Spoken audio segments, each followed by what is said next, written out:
Isang mapagpalang araw sa inyong lahat, mga kapuso at kasama namin sa bawat kwentuhan.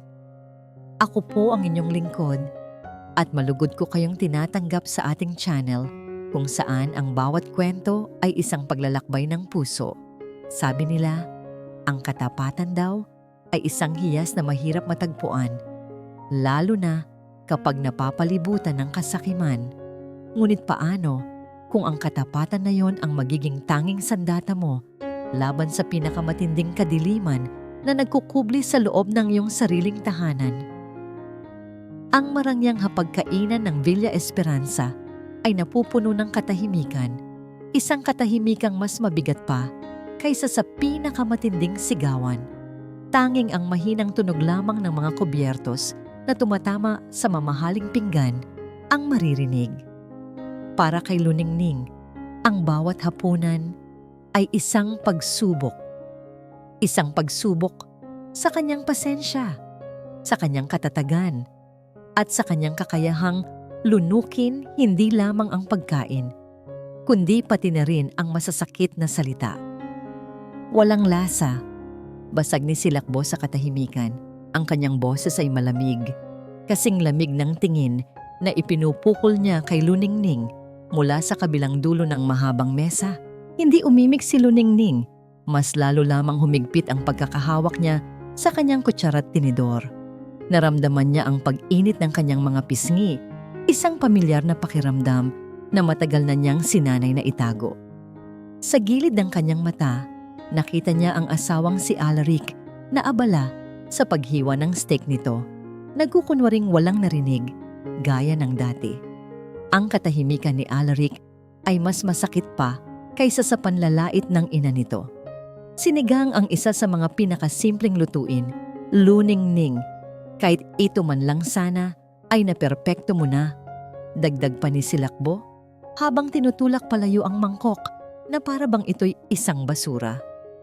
Hindi ko maintindihan kung bakit kailangang magtiis ng anak ko sa ganitong klaseng serbisyo. Naramdaman ni Luningning ang pangingilid ng kanyang mga luha. Yumuko na lamang siya at tiningnan ang sariling pagkain na tila hindi na niya kayang isubo. Ang Villa Esperanza ay isang palasyo sa paningin ng iba, ngunit para sa kanya, isa itong napakagandang kulungan. At ang reyna ng kulungang ito ay ang kanyang biyenan. Nang matapos ang hapunan ng pagdurusa, si Luningning ang unang tumayo upang ligpitin ang mga pinagkainan. Iyon ang kanyang tungkulin. Iyon ang kanyang lugar sa pamilyang ito. Hindi manugang, kundi isang utusang may magandang damit. Pagkatapos maghugas ng mga pinggan, maingat niyang inihanda ang isang tray. Inilagay niya roon ang isang mangkok ng maligamgam na sopas at ang mga gamot para kay Matriarch Puri Montoya. Ang pag-aalaga sa lola ni Alaric ang tanging nagbibigay sa kanya ng kahit kaunting kapayapaan sa bahay na yon.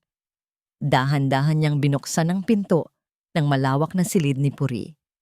Naabutan niya itong nakaupo sa tumba-tumba, nakatingin sa kawalan sa labas ng bintana. Sabi ng mga doktor, malala na raw ang demensya nito. Madalas, hindi na nito nakikilala kahit sino. "Lola, ako po si Luningning," malamig niyang sabi, habang inilalapag ang tray sa katabing lamesita. "Dala ko na po ang sopas at gamot ninyo." Umupo siya sa isang maliit na bangko sa harap nito at sinimulang subuan ito. Walang emosyon ang mukha ng matanda, ngunit nang magtama ang kanilang mga mata, may nakita si Luningning na kakaiba. Isang kislap ng malalim na kalungkutan, isang emosyon na tila naiintindihan ang sarili niyang nararamdaman. Para bang sa likod ng mga matang yon na sinasabi nilang wala ng laman, ay may isang taong sumisigaw ng tulong. Pinunasan niya ng tissue ang gilid ng bibig nito. Hinawakan niya ang malamig na kamay ng matanda. "Magiging maayos din po ang lahat, Lola." Bulong niya, mas para sa sarili kaysa para dito. Nang maubos ang sopas at mainom ang gamot, iniupo niyang muli si Puri sa tumba-tumba. Kinuha niya ang tray at nagpaalam na. Paglabas niya ng silid, napabuntong hininga siya. Kailangan niyang kumuha ng isang basong tubig bago siya magkulong sa sarili niyang kwarto. Habang naglalakad siya sa pasilyo patungong kusina, narinig niya ang mga boses mula sa nakabukas na pinto ng library. Boses ni Silakbo at ni Alaric. Hindi niya sinasadyang makinig, ngunit isang pangungusap mula kay Silakbo ang nagpatigil sa kanyang mga paa. Kailangan nating bilisan ang proseso, Alaric. Hindi na natin kayang maghintay pa na kusa na lang siyang mawala. Naramdaman ni Luningning ang panlalamig ng kanyang buong katawan. Anong proseso? Anong pinagsasabi nila? Sumagot si Alaric, at ang boses nito ay mahina at nag-aalangan. Pero ma, baka masyadong delikado. Paano kung may makahalata? Walang makakahalata, mariing sabi ni Silakbo. Lahat ay inaakala na ulyanin na siya. Ang kailangan lang ay isang maliit na pagtaas ng dosis para matapos na ang lahat ng ito at mapasa atin na ang nararapat para sa atin. Para sa'yo, anak. Dosis? Anong dosis? Ang mga gamot ni Lola Puri? Napatakip si Luningning sa kanyang bibig upang pigilan ng isang hikbi. Ang kanyang mga tuhod ay tila ng hina. Ang puso niya ay dumadagundong sa kanyang dibdib. Hindi maaari. Sa sobrang pagkasindak, hindi niya namalayan ang paggalaw ng kanyang kamay. Ang daladala niyang tray ay dumulas mula sa kanyang nanginginig na pagkakahawak. Crash! Ang tunog ng nabasag na baso at bumagsak na metal na tray ay umalingaw-ngaw sa tahimik na pasilyo. Ang usapan sa loob ng library ay biglang natigil. Kasunod nito ay ang nakabibinging katahimikan. Pagkatapos ng ilang segundo, na tila isang kawalang hanggan, ang pinto ng library ay marahas na bumukas. Lumabas si Silakbo at ang mukha nito ay hindi maipinta. Ang kanyang mga mata ay matalim na parang punyal at nakatutok ang mga ito ng diretso kay Luningning na nakatayo roon, naninigas sa takot sa gitna ng mga bubog. Anong ginagawa mo dyan, Luningning? Tanong ni Silakbo. Ang bawat salita ay puno ng yelo at pagbabanta. Nakatayo si Luningning sa gitna ng mga bubog. Ang kanyang puso ay tila gustong kumawala sa kanyang dibdib. Ang malamig na titig ni Silakbo ay tumagos hanggang sa kaibuturan ng kanyang kaluluwa. At ang tanong nito ay umalingaw-ngaw sa pasilyo na parang isang hatol. Nagulat po ako. Nauutal na sagot ni Luningning. Pilit na pinapakalma ang sarili. May pusa po yata na dumaan. Nabitawan ko po ang tray. Ito ang pinakaunang kasinungalingan na pumasok sa kanyang isip. Isang napakanipis na pananggalang sa nagbabagang galit ng kanyang biyenan. Sumilip si Alaric mula sa likod ng ina nito. Ang mukha nito ay nagpapakita ng pagkainis, hindi pag-aalala. Lagi ka na lang saklolo, Luningning. Mag-ingat ka naman. Hindi pinansin ni Silakbo ang sinabi ng anak. Ang mga mata nito ay nanatiling nakatitig kay Luningning. Sinusuri ang bawat galaw, bawat paghinga. Isang pusa? Tanong nito. May halong pagdududa sa boses. Linisin mo ang kalat na ito. At sa susunod, gamitin mo yang mga mata mo. Tumalikod na si Silakbo at pumasok muli sa library. Kasunod si Alaric na ni hindi man lang tinapunan ng tingin ng asawa. Naiwan si Luningning doon, nanginginig habang pinupulot isa-isa ang mga bubog. Ang mga salitang narinig niya ay paulit-ulit na tumatakbo sa kanyang isipan. Bilisan ng proseso, isang maliit na pagtaas ng dosis. Hindi na siya nakatulog ng gabing iyon. Ang bawat anino sa kanyang silid ay tila nagiging halimaw. Ang bawat kaluskos sa labas ay nagpapatindig ng kanyang mga balahibo. Ang natuklasan niya ay isang lason na unti-unting kumakalat hindi lang sa katawan ni Lola Puri, kundi pati na rin sa kanyang isipan. Kinabukasan, pinilit niyang umaktong normal, ngunit ang kanyang mga mata ay hindi na maalis sa pagmamanman. Pinanood niya ang bawat kilos ni Silakbo, ang bawat galaw ni Alaric.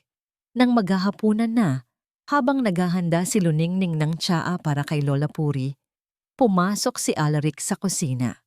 Ako na ang magdadala niyan kay Lola, sabi nito. Kinuha ang tasa mula sa kanyang kamay. May kakaibang kaba na naramdaman si Luningning. Sinundan niya ito ng tingin. Nakita niya kung paanong bahagyang tumigil si Alaric sa isang sulok ng pasilyo kung saan hindi ito kita mula sa sala. Mula sa kanyang kinatatayuan, kitang-kita niya ang likod nito.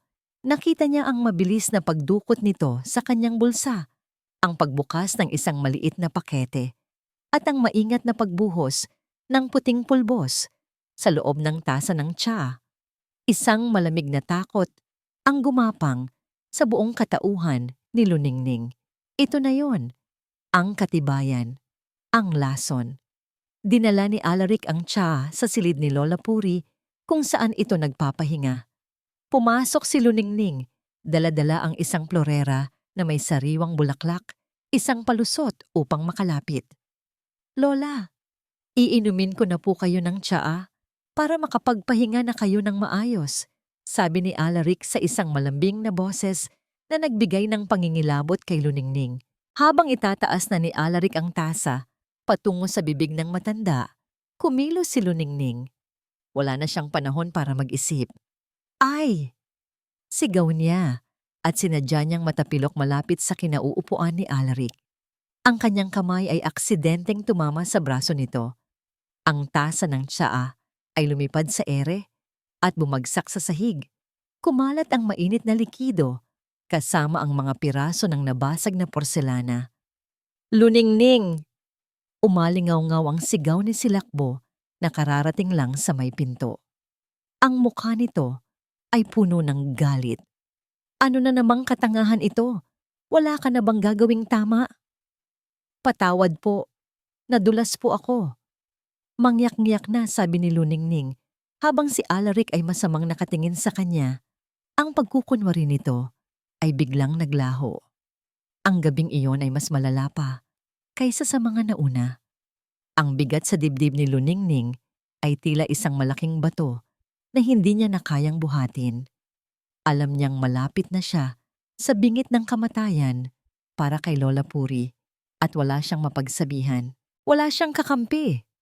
Naghintay siya hanggang sa hating gabi nang ang buong Villa Esperanza ay nababalot na sa katahimikan. Hindi na niya kaya. Kailangan niyang ilabas ito kahit pa sa isang taong hindi na makakaintindi. Dahan-dahan siyang lumabas sa kanyang silid at maingat na tinungo ang kwarto ni Lola Puri. Piniihit niya ang seradura, isinara ang pinto sa likod niya at nilock ito. Sa wakas, isang maliit na espasyo kung saan panandalian siyang ligtas. Lumuhod siya sa tabi ng kama ng natutulog na matanda.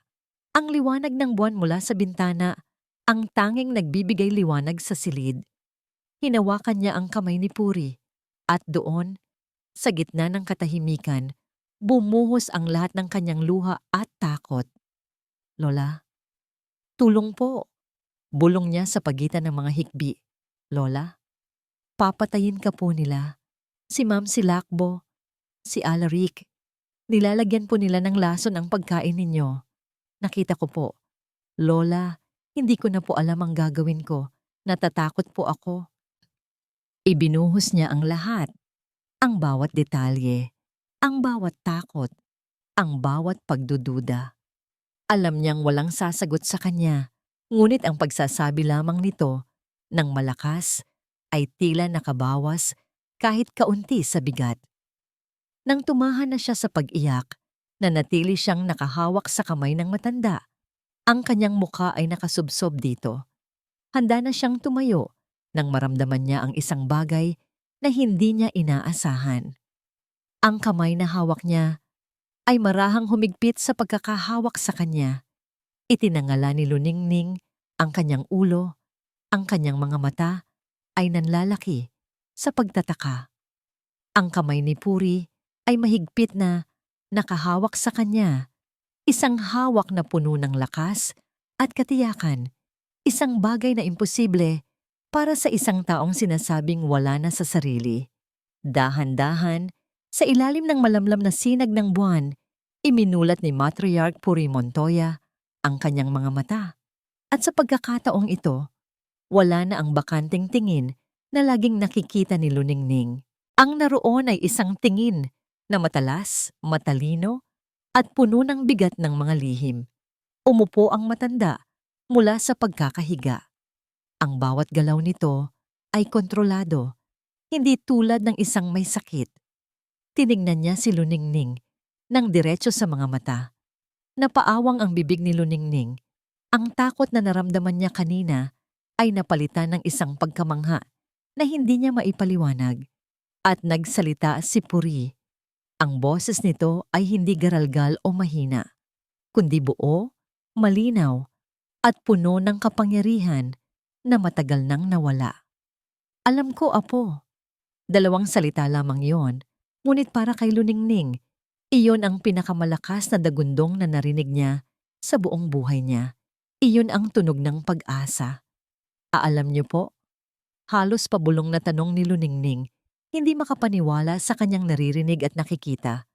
Tumango si Puri at hinawakan nito ang pisngi ni Luningning.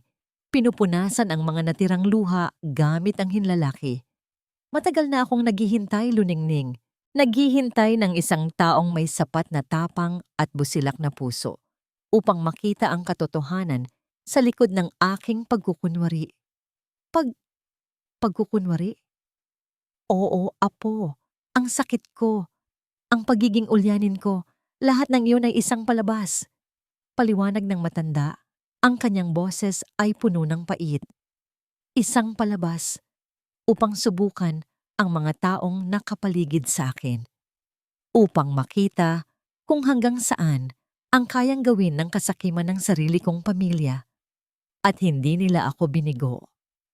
Naramdaman ni Luningning ang pag-agos ng panibagong lakas sa kanyang katawan. Hindi siya nag-iisa. Sa buong akala niya ay siya lang ang lumalaban sa dilim.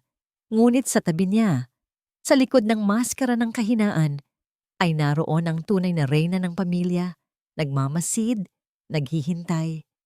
Kailangan ko ang tulong mo, sabi ni Puri. Ang kanyang mga mata ay nag-aalab sa determinasyon. Ikaw lang ang maaari kong pagkatiwalaan sa loob ng pamamahay na ito. Ikaw ang naging mga mata at tainga ko. Ngayon, kailangan kong ikaw naman ang maging mga kamay at paa ko. Walang pag-aalinlangan, tumango si Luningning. Ang lahat ng takot na naramdaman niya ay napalitan ng isang tapang na hindi niya alam na taglay pala niya. Ano po ang kailangan kong gawin, Lola? Gagawin ko po ang lahat. Isang maliit na ngiti ang sumilay sa mga labi ni Puri. Isang tunay na ngiti na ngayon lang nakita ni Luningning. Tumingin ito sa ilalim ng malaki at antigong kama nito.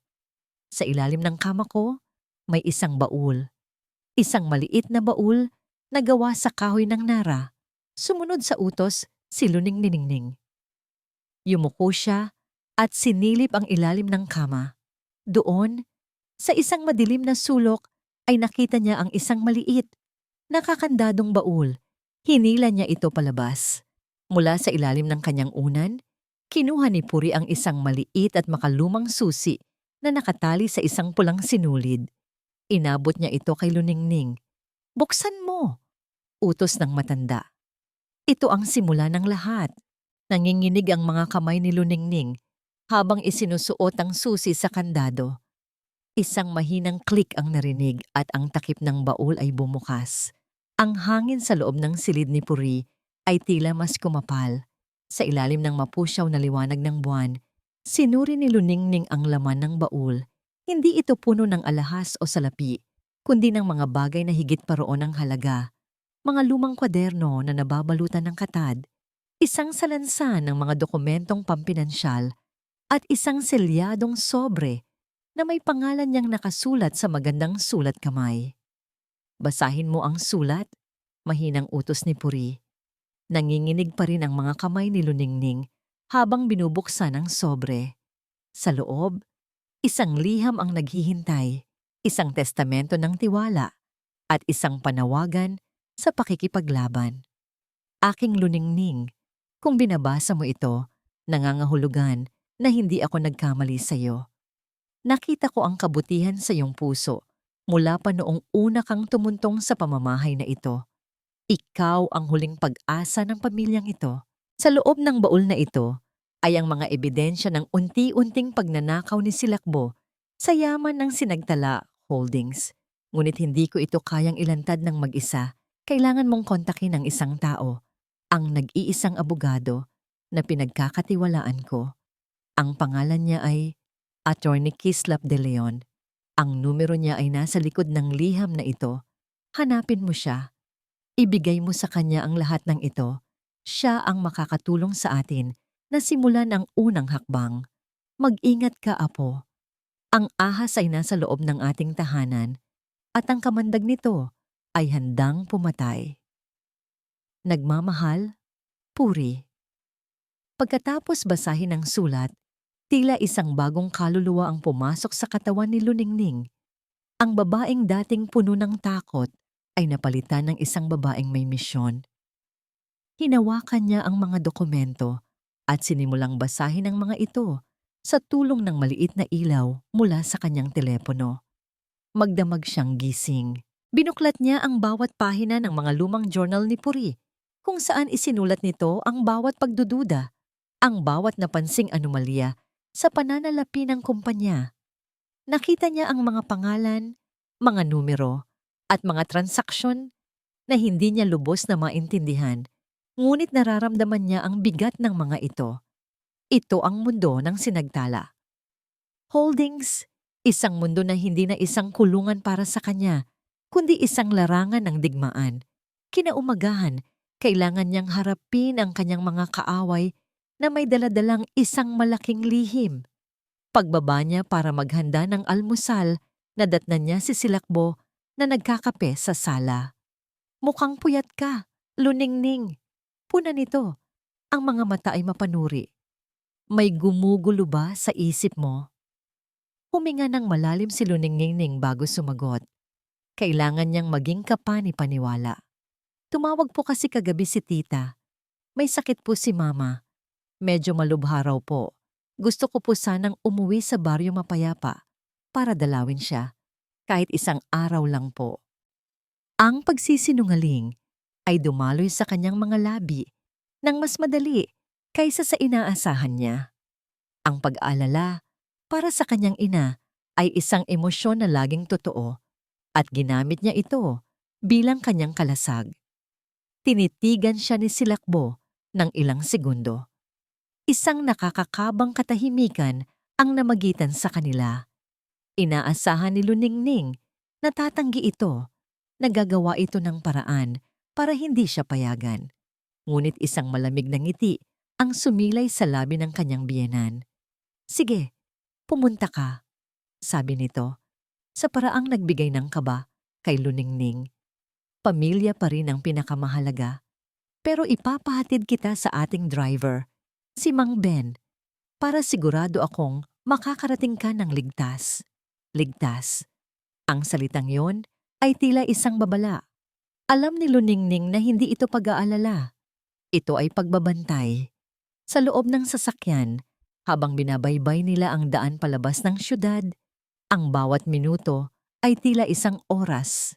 Ang maliit na teleponong bigay ni Puri, kung saan nakasulat ang numero ni Kislap de Leon, ay tila nag-aapoy sa loob ng kanyang bulsa. Paano niya tatawagan ng abogado kung may bantay siya? Habang nasa kalagitnaan sila ng biyahe, nagsimula siyang umarte. Napahawak siya sa kanyang tiyan at umungol ng mahina. Mang Ben, sandali po. Pakihinto po muna tayo. Parang masama po ang tiyan ko, sabi niya. Pilit na pinipigil ang hininga. Kailangan ko lang po bumili ng gamot sa botika. Nag-aalalang tumingin sa kanya si Mang Ben mula sa rearview mirror. Sigurado po kayo, ma'am? Opo, saglit lang po talaga. Itinigil ni Mang Ben ang sasakyan sa tapat ng isang maliit na botika sa gilid ng kalsada. Hintayin ko na lang po kayo dito, ma'am. Salamat po. Iyon na ang pagkakataon niya. Pumasok si Luningning sa butika. Ang kanyang puso ay kumakarera. Kinuha niya ang mumurahing telepono mula sa kanyang bulsa Ang kanyang mga daliri ay nanginginig habang pinipindot ang numero. Sa ikalawang ring may sumagot.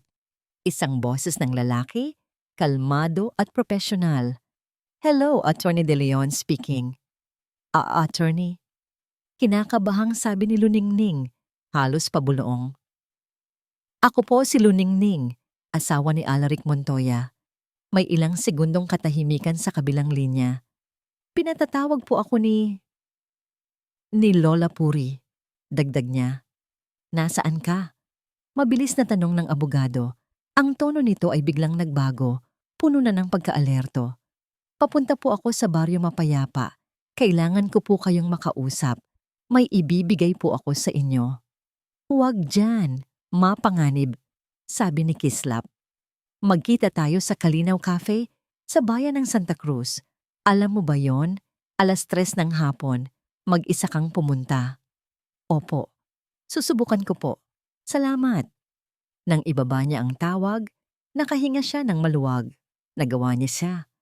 Ang unang hakbang ay matagumpay. Bumili siya ng gamot sa pananakit ng tiyan para maging kapani-paniwala ang kanyang dahilan. Paglingon niya para lumabas ng botika, isang anino ang humarang sa may pinto. Napatigil siya. Nanigas ang kanyang buong katawan. Nakatayo roon si Alaric, ang kanyang asawa, nakapamulsa at may mapanuring tingin sa kanyang mga mata. Paano siya napunta rito? Sinusundan ba siya nito? Anong ginagawa mo dito? Tanong nito. Ang boses ay walang bakas ng pag-aalala. Sa halip ay puno ng pagdududa. Lumapit ito sa kanya at ang tingin nito ay bumaba sa teleponong hawak pa rin niya. Sinong kausap mo, Luningning? Ang tanong ni Alaric ay parang isang bitag na biglang sumara sa mga paa ni Luningning. Bilis, Luningning. Mag-isip ka. Ang isang maling salita ay maaaring maging katapusan ng lahat. Itinago niya kaagad ang mumurahing telepono sa kanyang likuran. Pilit siyang ngumiti. Isang nangiting alam niyang mukhang pilit at kabado. Alaric, anong ginagawa mo dito? Sinusundan mo ba ako? Sinubukan niyang ibaling dito ang akusasyon. Sinabihan ako ni Mama na baka kailangan mo ng tulong. Sagot nito. Ngunit ang mga mata nito ay hindi umaayon sa sinasabi ng bibig. At anong telepono yan? Akala ko ba lobat ka? Ito ba? Inilabas niya ang telepono. Bumili ako ng bago. Yung mura lang. Sira na yata yung luma ko, ayaw nang mag-charge. Tinatawagan ko lang si tita para kumustahin ulit si Mama. Bawat salita ay isang malaking sugal. Tinitigan siya ni Alaric. Tila tinitimbang ang kanyang mga salita. Sa wakas, bumuntong hininga ito. Isang tunog ng pagkainis. Halika na nga. Ihahatid na kita.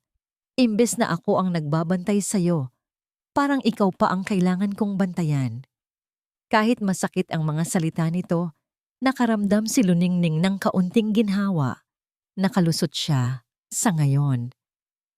Naging tahimik ang biyahe patungo sa Baryo Mapayapa. Pagdating nila sa tapat ng maliit na bahay ng kanyang ina, bumaba si Luningning. Hindi ka na bababa? Tanong niya kay Alaric. Hindi na.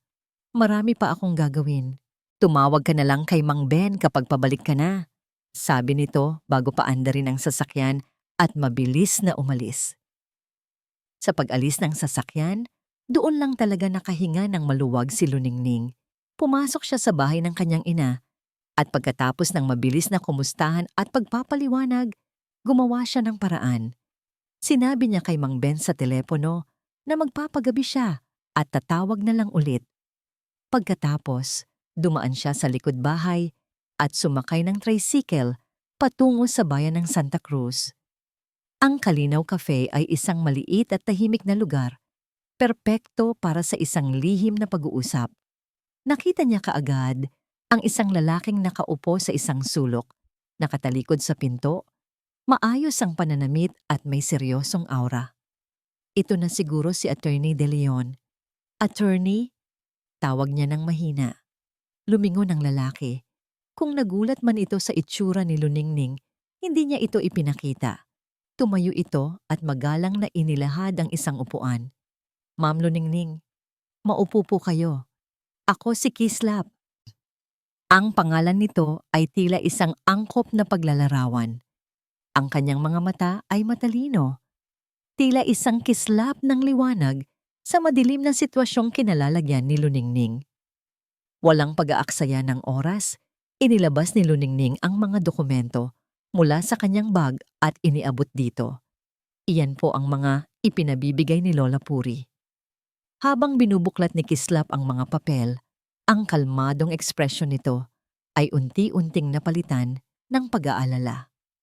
Tumango-tango ito na para bang ang mga nakasulat doon ay nagpapatunay lamang sa isang bagay na matagal na niyang pinaghihinalaan. Tama nga ang hinala ko, sabi nito sa wakas. May mga transaksyon dito na hindi dumadaan sa tamang proseso. Matagal ko nang napapansin ang mga irregularidad sa sinagtala, ngunit wala akong sapat na ebidensya. Ito na ang simula. Ano po ang gagawin natin? Tanong ni Luningning. Ang boses ay puno ng pag-asa. Pag-aaralan kong mabuti ang lahat ng ito, sabi ni Kislap. Ang kanyang boses ay nagbibigay ng kapanatagan. Huwag kang mag-alala, Luningning. Hindi ka nag-iisa sa laban na ito. Mula ngayon, ako ang anino mo. Proprotektahan kita. Umuwi si Luningning sa Villa Esperanza bago tuluyang dumilim. Dala niya ang bigat ng mga bagong kaalaman at ang kislap ng isang bagong pag-asa. Nang gabing iyon, muli siyang pumunta sa silid ni Puri. Isinalaysay niya ang lahat ng nangyari. Nakikinig ang matanda ng may matinding atensyon. Magaling, apo, sabi ni Puri. Nagawa mo ng tama ang unang hakbang. Ngayon, hayaan mong ipaintindi ko sa iyo kung gaano kalalim ang ugat ng kasamaan ni Silakbo. Umupo si Luningning sa paanan ng kama, handang makinig. Ang ama ni Silakbo, si Hilario, ay hindi lang basta kasosyo ng aking yumaong asawa. Sila ay matalik na magkaibigan, simula ni Puri. Ang kanyang boses ay tila naglalakbay pabalik sa nakaraan. Pinagkatiwalaan siya ng aking asawa, ngunit ang tiwalang yon ay sinuklian ng kataksilan. Nagnakaw si Hilario sa kumpanya. Tinangka niyang agawin ang sinagtala mula sa amin. Nang mabuking siya, bumagsak ang lahat para sa kanila. Nawala ang kanilang yaman, ang kanilang pangalan. Sa kahihiyan, nagpakamatay si Hilario. Isang malamig na agos ang gumapang sa likod ni Luningning. Ngayon ay naiintindihan na niya. Hindi lang ito tungkol sa pera. Ito ay tungkol sa paghihiganti. Nang makilala ng anak kong si Ricardo Sisilakbo, pagpapatuloy ni Puri, tinutulan ko ang kanilang relasyon, ngunit mapilit ang anak ko. At ako, sa isang bahagi ng puso ko, umasa ako. Umasa ako na ang pag-ibig ay kayang hilumin ang sugat ng nakaraan. Akala ko, ang pagtanggap kay Silakbo sa pamilyang ito ay magiging daan para sa kapatawaran. Nagkamali ako. Hinawakan ni Puri ang kamay ni Luningning. Ang puot ni Silakbo ay hindi kailanman nawala. Lumaki ito sa loob niya at ngayon, gusto niyang kunin ang lahat ng sa tingin niya ay dapat nasa kanila sa kahit anong paraan. Tumayo si Puri at muling binuksan ang maliit na baul. Mula sa ilalim ng mga dokumento, may kinuha siyang isang luma at kupas na litrato. Inabot niya ito kay Luningning. Sa litrato, nakita ni Luningning ang isang mas batang Silakbo. Ang kanyang ngiti ay mapanghamon, ang kanyang mga mata ay nag-aalab. Ngunit hindi si Silakbo ang nakakuha ng kanyang atensyon, kundi ang lalaking nakaakbay dito. Isang lalaking hindi pamilyar, ngunit may itsurang hindi mo basta-basta makakalimutan. At sigurado si Luningning sa isang bagay, ang lalaking yon ay hindi ang yumaong asawa ni Puri. Tumingin si Puri kay Luningning at sa mga mata nito ay may nakita siyang isang sikretong mas mabigat pa kaysa sa lahat ng narinig na niya. May isang sikreto pa si Silakbo na hindi niya alam na alam ko, sabi ng matanda sa isang boses na halos isang bulong. At iyon ang magiging kahinaan niya. Ang litrato ng isang batang Silakbo kasama ang misteryosong lalaki ay naging isang bangungot na bumabagabag sa isipan ni Luningning. Ngunit wala siyang panahon para isipin iyon. Ang digmaan ay nagsimula na at kailangan nilang kumilos ng mabilis. Makalipas ang 2 araw, habang nag-aayos siya ng mga halaman sa hardin, nag-vibrate ang mumurahing telepono sa kanyang bulsa. Isang text message mula sa isang hindi pamilyar na numero. Iyon ang hudyat na napag-usapan nila ni Kislap. Ang ibon ay handa ng lumipad bukas ng umaga. Ang destinasyon ay paraiso. Iyon ang code. Ang ibon ay ang malaking halaga ng pera. Ang paraiso ay ang offshore bank account na natuklasan ni Kislap. Bukas ng umaga, isasagawa ni Silakbo ang isang malaking transaksyon. Isang iligal na paglilipat ng pondo mula sa Sinagtala Holdings patungo sa sarili nitong lihim na account na nakapangalan sa isang pekeng korporasyon. Dali-dali niyang ipinakita ang mensahe kay Puri sa loob ng silid nito. Ang matanda ay kalmado. Ang kanyang isip ay kasing talas ng isang patalim. Napakabilis niyang kumilos, sabi ni Puri. Ang pagkabigo sa unang pagtatangka sa aking tiya ay nagtulak sa kanya na bilisan ang pagnanakaw. Mabuti. Dahil sa pagmamadali niya, magiging pabaya siya. Ano po ang plano natin, Lola? Tanong ni Luningning. Ang kanyang boses ay halo-halong kaba at determinasyon. Tumawag ka sa numerong ibibigay ko sa iyo, sabi ni Puri, habang isinusulat ang isang numero sa isang piraso ng papel. Huwag kang magpakilala. Sabihin mo lang ang mga eksaktong salitang ididikta ko sa iyo. Sa ilalim ng gabay ni Puri, nagkulong si Luningning sa banyo, dala ang telepono. Ang numerong yon ay pag-aari ng isang vice-presidente ng bangko kung saan nakadeposito ang karamihan ng pondo ng Sinagtala, isang taong may malaking utang na loob sa yumaong asawa ni Puri. Huminga ng malalim si Luningning at pinindot ang call. Sinadya niyang baguhin ang kanyang boses, ginawa itong mas mababa at medyo paos. Hello! Sagot ng isang boses sa kabilang linya. May isang malaking transaksyon na magaganap bukas ng umaga mula sa account ng Sinagtala Holdings patungo sa Viridian Ventures. Sabi ni Luningning, binabasa ang mga salitang isinulat ni Puri. Ang transaksyon na yan ay hindi autorisado ng tunay na may-ari. I-verify ninyo ang account number ng Viridian Ventures. Isa itong fraudulent transaction. I-flag ninyo, i-freeze ninyo. Bago pa man makasagot ang nasa kabilang linya, pinatay na ni Luningning ang tawag. Ang puso niya ay dumadagundong. Nagawa niya. Ang bitag ay naitanim na. Kinabukasan, isang nakabibinging katahimikan ang bumalot sa Villa Esperanza. Si Luningning ay nagkukunwaring abala sa paglilinis, ngunit ang kanyang mga tainga ay nakatutok sa anumang ingay mula sa library ni Silakbo. At pagdating ng tanghali, narinig niya ito. Crash! Ang tunog ng isang bagay na nabasag na sinundan ng isang malutong na pagmumura. Sumilip si Luningning mula sa siwang ng pinto ng kusina. Nakita niya si Alaric na mabilis na lumabas mula sa library. Ang mukha ay balisa. Pagkatapos ng ilang sandali, lumabas si Silakbo. Ang kanyang mukha ay parang isang bagyo. Ang kanyang mga mata ay nag-aapoy sa galit. Sa sahig ng library, nakakalat ang mga piraso ng isang mamahaling florera na nabasag. May isang traidor sa pamamahay na ito. Narinig ni Luningning na sigaw ni Silakbo. May isang ahas na nagsumbong sa bangko at malalaman ko kung sino ka. Ang araw na yon ay lumipas na puno ng tensyon.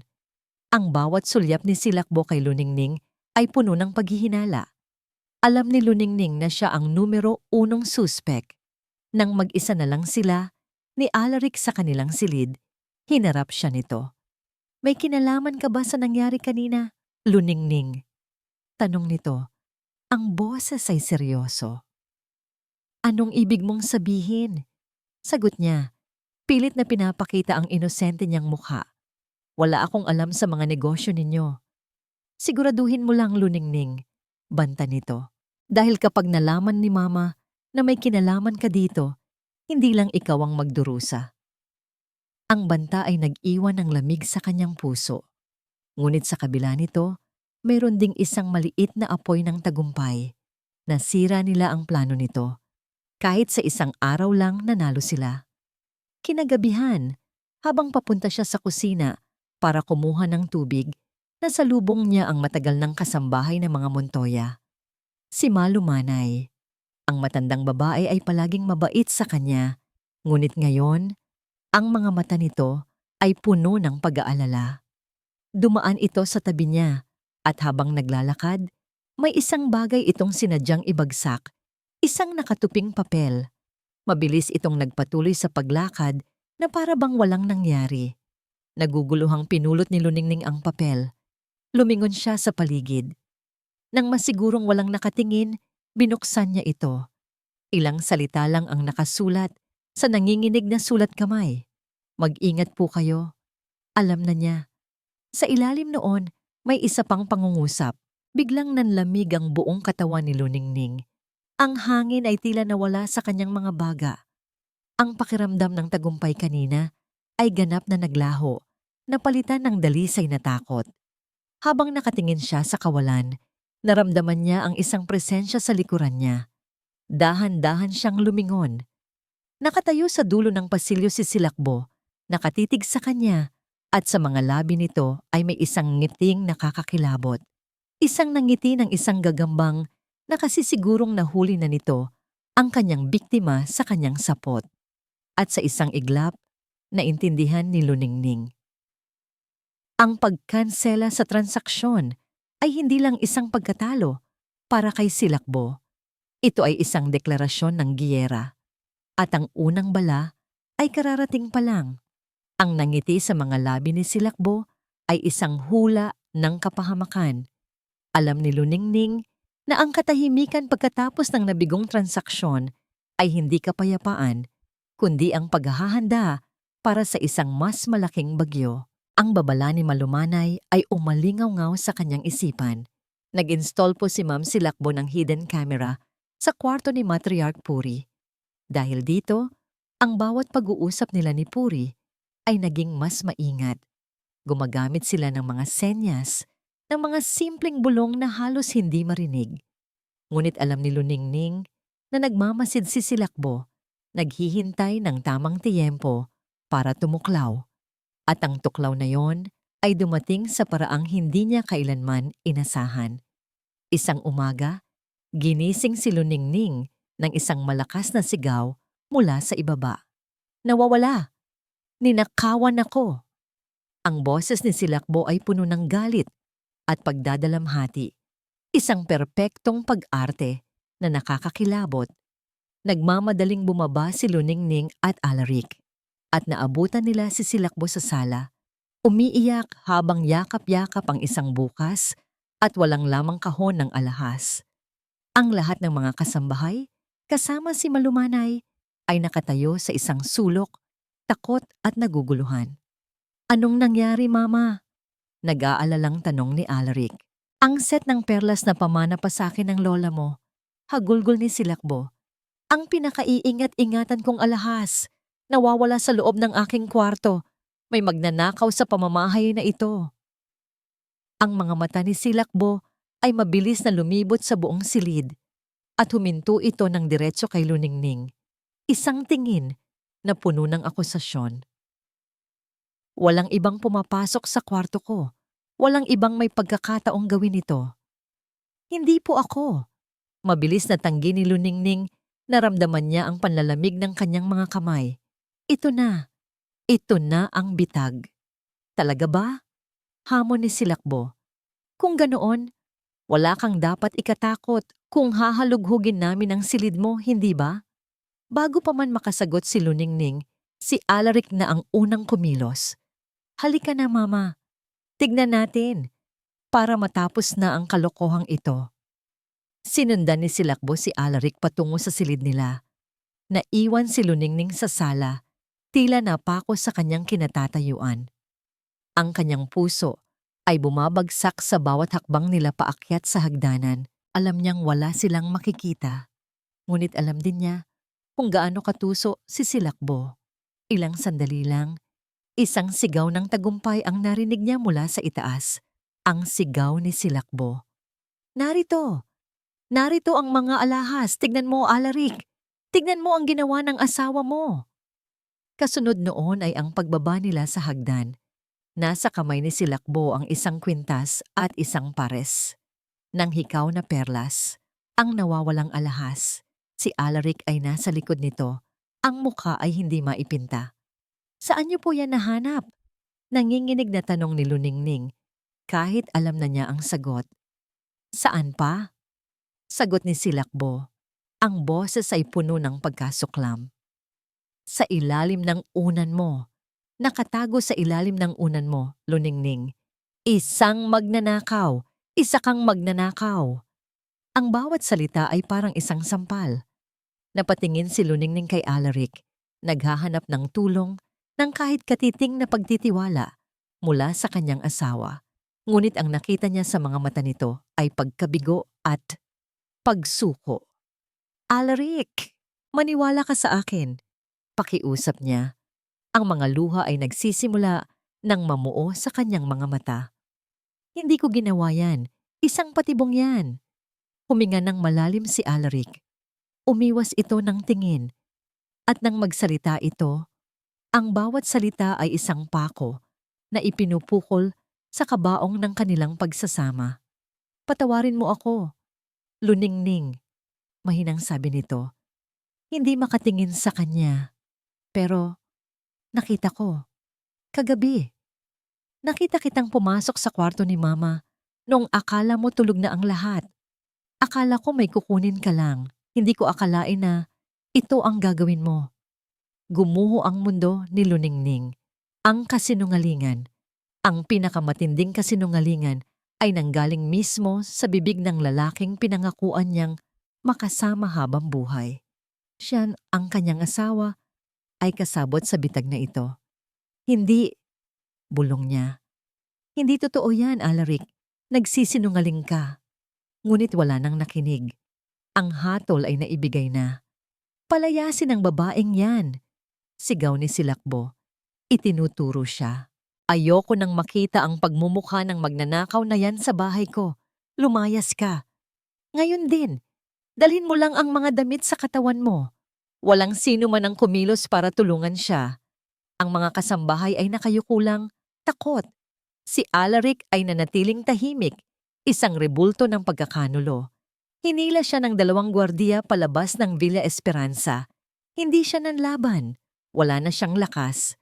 Ang bawat hakbang palabas sa malaking pinto na yon ay isang hakbang papalayo sa buhay na kanyang pinangarap at isang hakbang patungo sa isang madilim na kawalan. Nang isara ang dambuhalang gate sa kanyang harapan, kasabay noon ang pagbuhos ng malakas na ulan na para bang nakikidalamhati ang langit sa kanya. Nakatayo si Luningning sa labas ng mga pader ng Villa Esperanza, basang-basa, nag-iisa at durog na durog. Wala siyang pera, wala siyang telepono, wala siyang matatakbuhan, lahat ay nawala. Ang kanyang tahanan, ang kanyang asawa, ang kanyang dangal. Sa gitna ng kanyang paghihinagpis, sa gitna ng malakas na buhos ng ulan, may narinig siyang mahinang tunog mula sa kanyang bulsa. Ang bulsa ng kanyang bestida. Kinapa niya ito at naramdaman niya ang isang pamilyar na hugis, ang mumurahing telepono. Sa sobrang pagmamadali kanina, hindi niya ito naiwan sa kwarto. Ito ang tanging bagay na pag-aari niya sa mundong ito. At habang hawak niya ito, nagring ito. Sa screen, isang pangalan ang lumitaw. Attorney Kislap de Leon. Sinagot niya ang tawag. Ang kanyang boses ay isang basag na bulong. Hello? Luningning, nasaan ka? Tanong ng boses sa kabilang linya, puno ng pag-aalala. May narinig akong balita. Papunta na ako dyan. Sa pagkarinig ng boses na yon, ng boses ng isang taong nag-aalala, ng boses ng kanyang nag-iisang kakampi, tuluyan nang bumigay si Luningning. Napaluhod siya sa basang kalsada at humagulgol ng buong pait. Ang kanyang mga luha ay sumasabay sa walang tigil na patak ng ulan. Hindi nagtagal. Isang itim na kotse ang huminto sa tapat ni Luningning. Bumukas ang pinto at mula roon ay mabilis na bumaba si Kislap de Leon. May dalang isang malaking payong. Walang salitang namutawi sa kanyang bibig. Maingat niya itong pinayungan at inalalayan patayo mula sa basang kalsada. Sa loob ng sasakyan, ibinigay ni Kislap ang isang tuyong tuwalya at isang bote ng tubig. Tahimik lang si Luningning, nakatingin sa labas ng bintana habang ang mga patak ng ulan ay humahabol sa salamin. Ang sakit ng pagkakanulo ni Alaric ay mas matindi pa kaysa sa kahihiyan ng pagpapalaya sa kanya. May alam akong isang ligtas na lugar kung saan ka maaaring manatili pansamantala, sabi ni Kislap, binasag ang katahimikan. Ang kanyang boses ay kalmado ngunit matatag, isang angkla sa gitna ng unos na nararamdaman ni Luningning. Dinala siya nito sa isang maliit ngunit maayos na apartment sa isang bahagi ng lungsod na hindi pamilyar sa kanya. Ito ay pag-aari ng isang kliyente ko na kasalukuyang nasa abroad. Walang sino man ang makakaalam na narito ka. Pagkapasok sa loob, doon lang muling bumuhos ang luha ni Luningning. Ang lahat ng sakit, galit at kawalan ng pag-asa ay humulagpos mula sa kanya. Hindi siya iniwan ni Kislap. Hinayaan lang siya nitong ilabas ang lahat.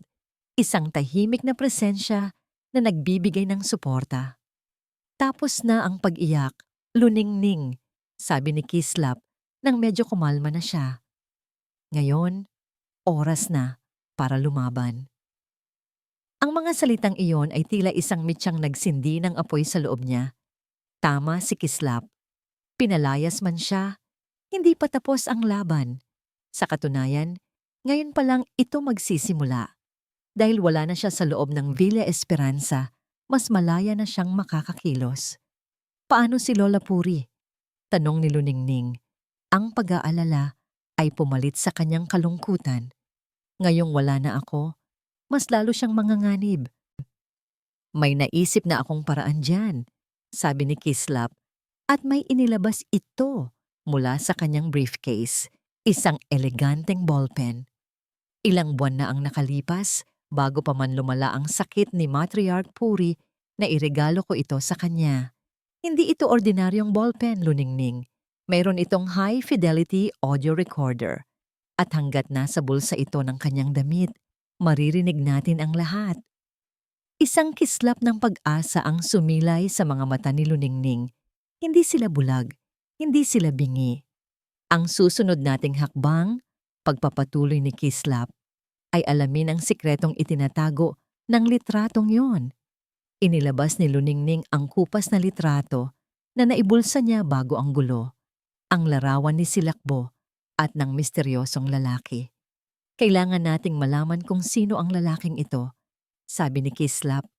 Ang kanyang mga mata ay matamang sinusuri ang bawat detalye ng litrato. Siya ang susi. Sa sumunod na mga araw, ang maliit na apartment ay naging kanilang war room. Gamit ang mga koneksyon ni Kislap, ipinasuri nila ang lumang litrato. Nag-hire sila ng isang pribadong investigador. Habang naghihintay, pinakinggan nila ang mga recording mula sa ballpen ni Puri. Ang kanilang mga dugo ay kumukulo sa bawat marinig nilang pag-aalipusta ni Silakbo sa matanda. Isang hapon, tumawag ang investigador. May balita na siya. Nagkita sila ni Kislap sa isang tahimik na restaurant. Ang sobrang iniabot sa kanila ay naglalaman ng impormasyong babago sa lahat. Ang lalaki sa litrato ay si Danilo Ramos, isang dating manggagawa sa bukirin ng mga magulang ni Silakbo. Naging magnobyo sila noong kanilang kabataan, bago pa man makilala ni Silakbo ang anak ni Puri. Ngunit ang pinakamahalagang impormasyon ay hindi iyon. Si Danilo Ramos ay hindi na nanirahan sa probinsya nila. Lumipat ito sa isang malayong bayan sa lalawigan ng Quezon. At doon ito namatay ilang taon na ang nakalipas. Ngunit hindi ito namatay ng walang iniiwan. Kinabukasan, si Luningning at Kislap ay naglakbay patungong Quezon. Puno ng kaba ang dibdib ni Luningning. Malapit na sila sa katotohanan, nararamdaman niya. Pumunta sila sa munisipyo ng maliit na bayang iyon. Gamit ang legal na mga dokumento ni Kislap, humiling sila ng mga kopya ng mga pampublikong talaan. At doon, sa isang luma at maalikabok na libro ng mga kapanganakan, natagpuan nila ito. Isang pangalan, isang petsa, at ang mga pangalan ng magulang, pangalan ng bata, Alaric Ramos, pangalan ng ina Silakbo Aguilar, pangalan ng ama, Danilo Ramos, napatakip si Luningning sa kanyang bibig. Ang hangin ay tila ninakaw mula sa kanyang mga baga. Si Alaric, ang kanyang asawa, ang tagapagmana ng mga Montoya. Hindi siya isang Montoya. Hawak-hawak ni Luningning ang kopya ng birth certificate, isang piraso ng papel na may kakayahang wasakin ang isang imperyong itinayo sa kasinungalingan. Ang lahat ng ginawa ni Silakbo, ang lahat ng pagpapahirap, ang lahat ng kasakiman, lahat ay para sa isang lalaking wala ni katiting na karapatan sa yaman ng mga Montoya. Habang nakatayo sila sa labas ng munisipyo, hawak ang ebidensyang hindi mapapasinungalingan. Biglang nagring ang telepono ni Kislap. Ang mukha nito ay biglang naging seryoso habang nakikinig sa kabilang linya. Nang ibaba nito ang tawag, humarap ito kay Luningning. Ang mga mata nito ay puno ng pagkaapura. Si Silakbo, sabi nito. Ang boses ay mababa at marin. Nagsampa na siya ng petisyon sa korte. Isang petisyon para ideklarang legally incompetent si Matriarch Puri. Nagpatawag siya ng isang emergency board meeting bukas ng umaga para formal na ilipat ang lahat ng kapangyarihan sa kanya at kay Alaric. Nagkatinginan sila. Ito na ang huling hakbang ni Silakbo, ang pag-agaw sa trono. Kailangan na nating bumalik, sabi ni Luningning. Ang boses niya ay hindi na nanginginig. Napalitan na ito ng isang bakal na determinasyon. Bukas, sa board meeting na yon, ibibigay natin sa kanila ang sorpresa ng kanilang buhay. Ang boardroom ng Sinagtala Holdings ay puno ng mga taong makapangyarihan, mga miyembro ng board, mga executive, at mga abogado ay nakaupo sa paligid ng isang mahabang mesa na gawa sa mahogany. Ang kanilang mga mukha ay seryoso. Sa dulo ng mesa, sa upuang para lamang sa pinuno, nakaupo si Silakbo Montoya. Sa kanyang tabi ay si Alaric. Ang kanilang mga mukha ay puno ng kumpiyansa at tagumpay. Ito na ang araw ng kanilang koronasyon. Gaya ng ipinadala naming anunsyo, panimula ni Silakbo, ang kanyang boses ay umaalingaw-ngaw sa silid. Nandito tayo ngayon dahil sa isang malungkot, ngunit kinakailangang bagay. Dahil sa lumalalang kalagayan ng aking biyenan, si Puri Montoya, nagsampa na ako ng petisyon upang formal na kilalanin ang kanyang kawalan ng kakayahang mamahala. Bilang susunod sa linya at sa suporta ng aking anak na si Alaric, ako na ang pansamantalang mamumuno sa Sinagtala Holdings. Nagkaroon ng ilang bulungan, ngunit karamihan ay tumango bilang pagsang-ayon. Ang lahat ay nakahanda na. Ang mga dokumento ay nakalatag na sa mesa. Naghihintay na lamang ng pirma. Kung wala ng mga tanong, sabi ni Silakbo, kinuha ang isang mamahaling pluma. Sisimulan na natin ang Bam! Ang malaking pinto ng boardroom ay bumukas ng malakas. Lahat ng ulo ay napalingon. Doon, sa may pintuan, nakatayo si Luningning. Hindi na siya ang babaeng kaawa-awa na pinalayas sa Villa Esperanza.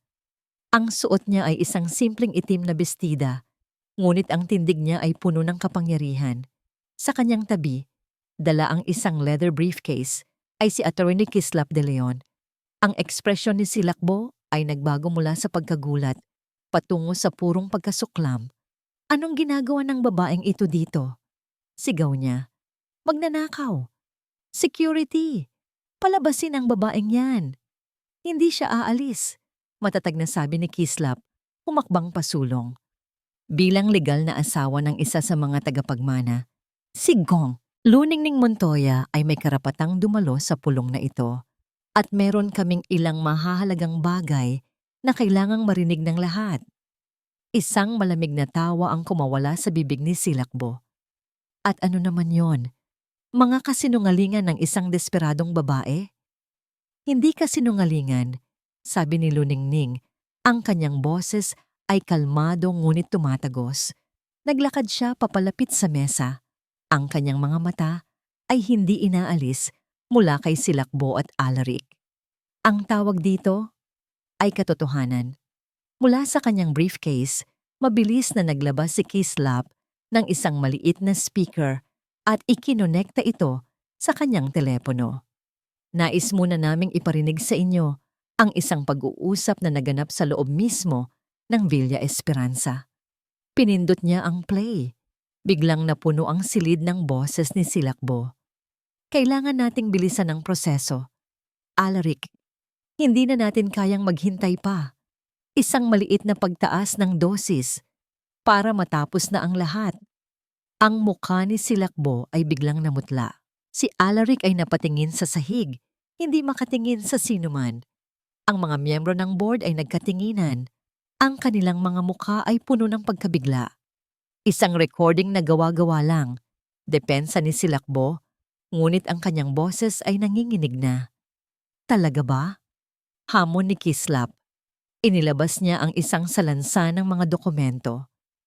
Kung ganoon, paano ninyo ipapaliwanag ang mga bank statement na ito na nagpapakita ng iligal na paglilipat ng pondo patungo sa isang pekeng korporasyon na tinatawag na Veridian Ventures, isang korporasyon na nakarehistro sa ilalim ng pangalan mo noong dalaga, Jinger Silakbo Aguilar? Ang bawat ebidensya ay parang isang suntok na bumabaon sa pader ng kasinungalingan na itinayo ni Silakbo. Ngunit si Luningning ay hindi pa tapos. Ito na ang kanyang sandali. Ang lahat ng ito, ang planong paglason, ang pagnanakaw sa kumpanya, ginawa ninyo para sa kapakanan ng inyong anak. Sabi ni Luningning, ang kanyang tingin ngayon ay nakatuon kay Alaric para masigurong mapunta sa kanya ang lahat ng yaman at kapangyarihan ng mga Montoya. Lumapit pa siya. Ngunit may isang problema sa plano ninyo. Bulong niya, sapat lang para marinig ng buong silid. Inilabas niya ang isang dokumento mula sa kanyang folder at dahan-dahan itong inilapag sa gitna ng mesa. Ang lahat ay napatingin dito. Ang problema ay ito. Ang kopya ng birth certificate. Dinampot ito ng isa sa mga miyembro ng board. Ang kanyang mga mata ay nanlaki. Ipinasa niya ito sa katabi niya at paikot-ikot ito sa mesa. Ang bawat taong nakakabasa nito ay napapatingin kay Alaric at Silakbo nang may hindi makapaniwalang ekspresyon.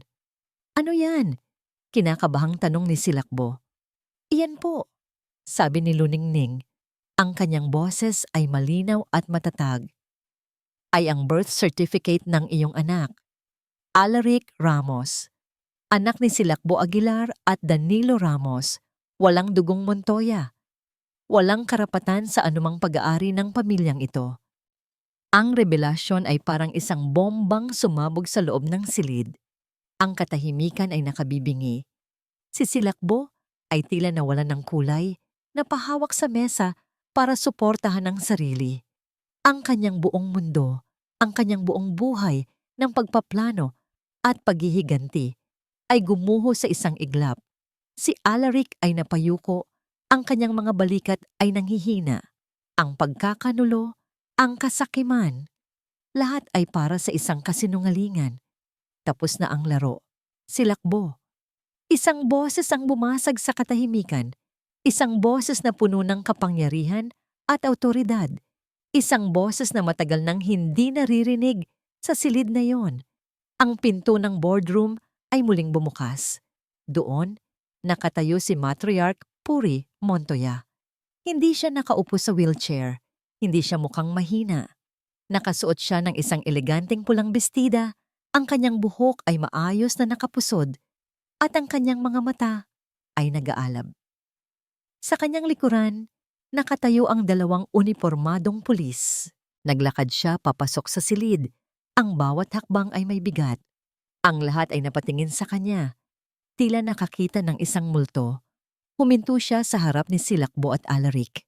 Ang kanyang tingin ay malamig na parang yelo. Tapos na ang laro, ulit niya. Ang mga pulis ay nagsimulang maglakad palapit sa mag-ina.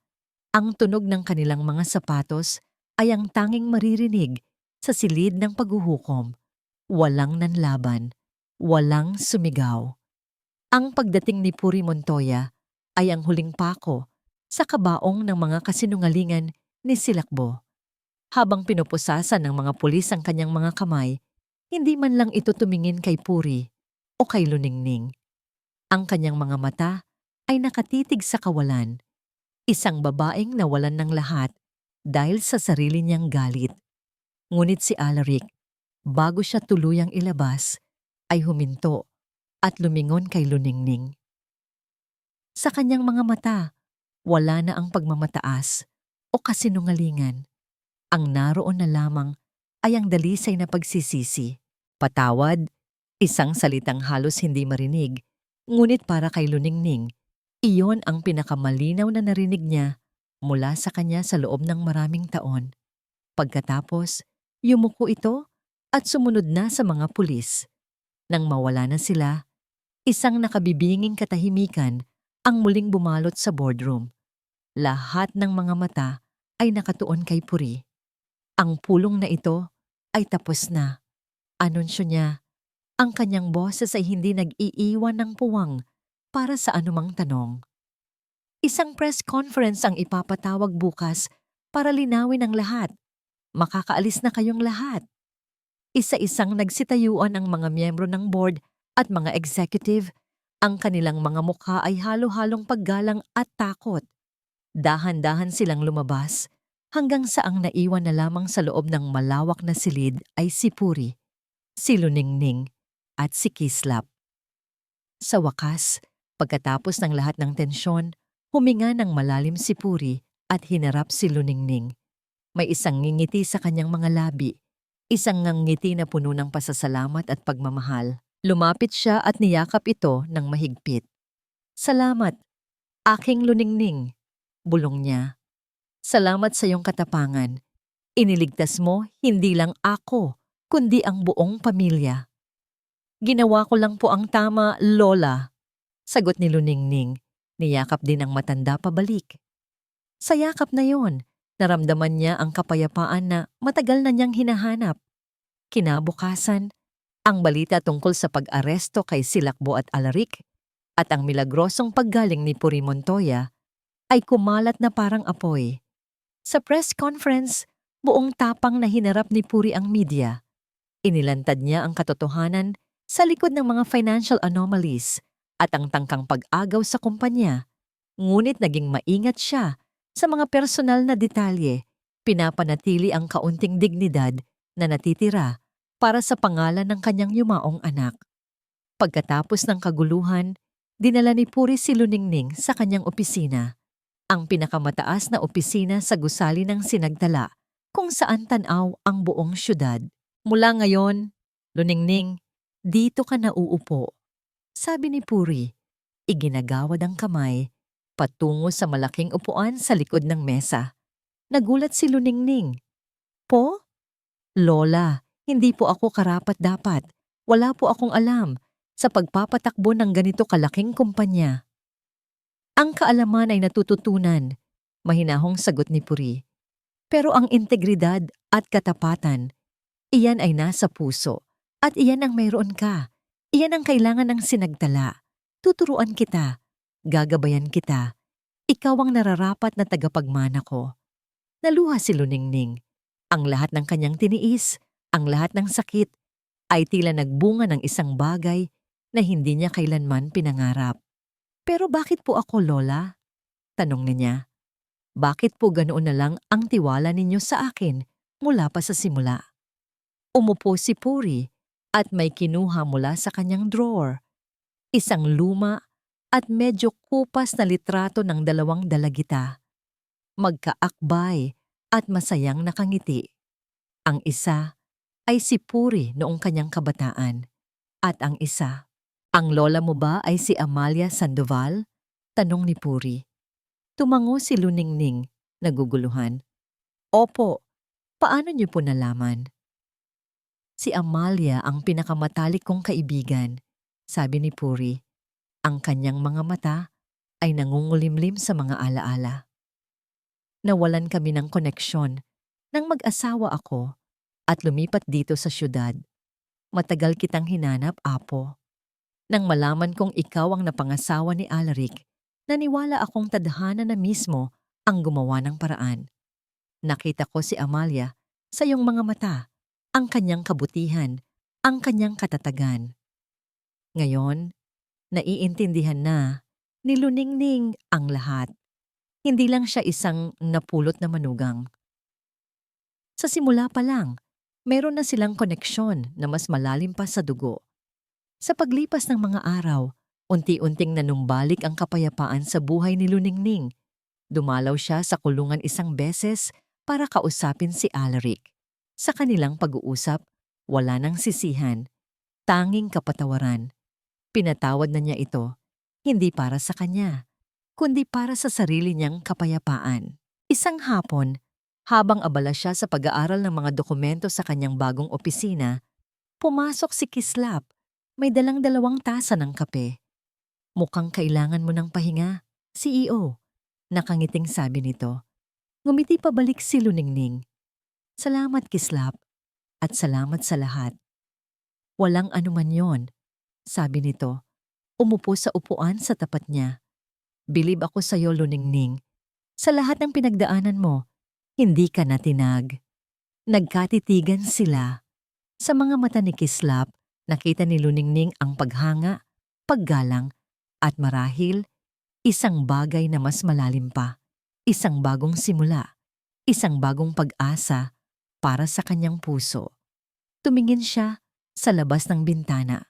Sa malawak na syudad, sa kanyang harapan, hindi na siya ang babaeng nakakulong sa Villa Esperanza. Isa na siyang babaeng malaya, isang babaeng may sariling lakas, handa nang harapin ang anumang hamon ng hinaharap. Nakatayo siya ngayon sa harap ng salamin, sa loob ng kanyang bagong opisina. Inaayos ang kanyang damit. Ang refleksyon na tumitingin pabalik sa kanya ay hindi na ang babaeng puno ng takot at pagdududa. Ang nakikita niya ngayon ay isang leader, isang survivor, isang babaeng handa nang simulan ng bagong kabanata ng kanyang buhay. Lumipas ang ilang buwan. Ang Sinagtala Holdings ay pumasok sa isang bagong panahon. Isang panahon ng transparency at integridad sa ilalim ng pamumuno ni Luningning. Sa loob ng boardroom, kung saan minsan ay sumabog ang katotohanan, si Luningning ngayon ang nakaupo sa dulo ng mesa. Ngunit hindi na ito ang babaeng puno ng takot. Ang kanyang boses ay kalmado at puno ng kumpiyansa habang pinamumunuan niya ang kanyang unang major board meeting. Ang proposal ko ay simple, sabi niya, habang ang kanyang presentasyon ay nakikita sa malaking screen. Maglalaan tayo ng mas malaking pondo para sa scholarship program ng mga anak ng ating mga empleyado at sisimulan natin ang Sinagtala Community Project upang suportahan ang mga small-scale businesses sa mga probinsya kung saan nag-ooperate ang ating mga pabrika. Panahon na para ibalik sa mga tao ang biyaya na ibinibigay nila sa kumpanyang ito.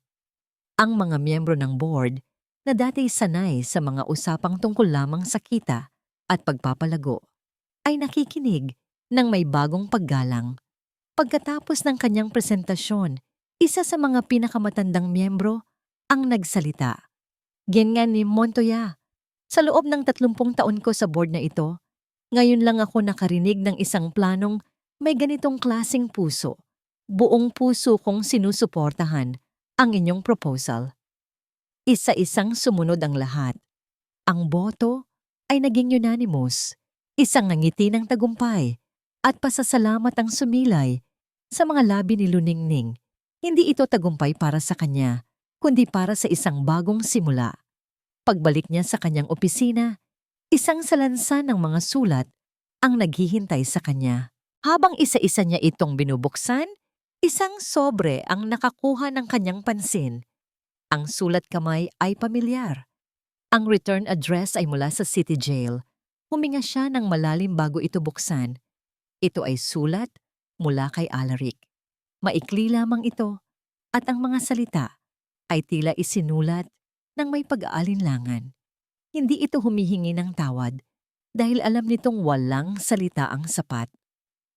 Sa halip, puno ito ng pagsisisi, isang pag-amin sa kanyang karuwagan, sa kanyang pagkasilaw sa kapangyarihan at sa kanyang pinakamalaking pagkakamali, ang hindi pagpanig sa nag-iisang taong tunay na nagmahal sa kanya.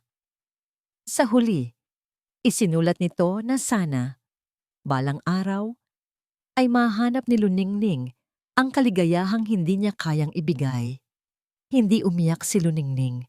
Dahan-dahan niyang itinupi ang sulat at inilagay sa pinakailalim na drawer ng kanyang mesa. Isang kilos ng pagsasara sa isang kabanata ng kanyang buhay na puno ng sakit. Pinatawad na niya ito. Oras na para magpatuloy. Nang hapong iyon, umuwi siya sa Villa Esperanza. Ang dating tahanan ng kasinungalingan at takot ay isa ng lugar ng kapayapaan. Ang mga mabibigat na kurtina ay napalitan na ng mga magagaan na tela. Hinahayaang pumasok ang liwanag ng araw. Ang mga bulaklak sa hardin ay mas masigla, na para bang nakakahinga na rin sila ng maluwag. Naabutan niya si Puri na nakaupo sa hardin, nagkakape habang pinapanood ang paglubog ng araw. Ang ginintuang sinag ng dapit hapon ay nagbibigay ng isang mainit na kulay sa paligid. Umupo si Luningning sa tabi nito. "Magandang hapon po, Lola." "Magandang hapon, Apo," nakangiting sabi ni Puri. "Kamusta ang araw mo sa opisina, aming CEO?" "Naging maayos naman po," sagot ni Luningning. "Naaprubahan po ang community project." "Alam kong magagawa mo," sabi ni Puri. Hinawakan ng kamay niya. "Ipinagmamalaki kita, Luningning. Ipinagmamalaki ka rin siguradong ng iyong Lola Amalia."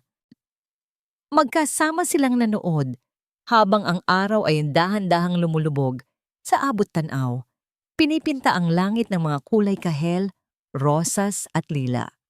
Ang katahimikan sa pagitan nila ay hindi na nakakakaba, kundi puno ng pag-unawa at pagmamahal. Pagkatapos ng matagal na pananahimik, nagsalita si Luningning. "Salamat po sa lahat, Lola. Sa tiwala, sa pagkakataon, binigyan niyo po ako ng bagong buhay." Tumingin si Puri sa kanya. Ang kanyang mga mata ay nagniningning dahil sa pagmamahal at sa refleksyon ng papalubog na araw. "Hindi ako ang nagbigay sa iyo niyan, Apo," mahinang sabi nito. "Matagal na yang nasa loob mo. Natabunan lang ng takot at pagdududa. Ngayon..." Hinaplos nito ang kanyang pisngi. "Nahanap mo ang ningning mo, aking Luningning." At dito po nagtatapos ang ating kwento. Isang kwento ng katatagan, katotohanan, at ang liwanag na laging naghihintay pagkatapos ng pinakamatinding dilim. Ang aral ng kwento ay malinaw. Ang tunay na kapangyarihan ay hindi nasusukat sa yaman o posisyon, kundi sa tibay ng puso at sa paninindigan sa kung ano ang tama. Maraming salamat po sa inyong walang sawang pagsubaybay at pakikinig. Sana po ay may napulot kayong aral at inspirasyon sa kwento ni Luningning. Ano po ang masasabi ninyo sa ating kwento ngayong araw? At anong klaseng kwento naman ang gusto ninyong marinig sa susunod?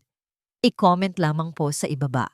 Hindi dito nagtatapos ang ating paglalakbay. Marami pa pong kwentong kasing ganda at mas puno ng aral dito sa aming channel. Kung nagustuhan nyo ang kwentong ito, i-like, i-share sa pamilya at mga kaibigan at mag-subscribe na rin para lagi kayong updated sa mga susunod pa naming kwento. I-click nyo ang notification bell para kayo ang unang makarinig kapag may bago kaming upload. Pagpalain po kayo ng Panginoon, kayo at ang inyong buong pamilya. Hanggang sa muli.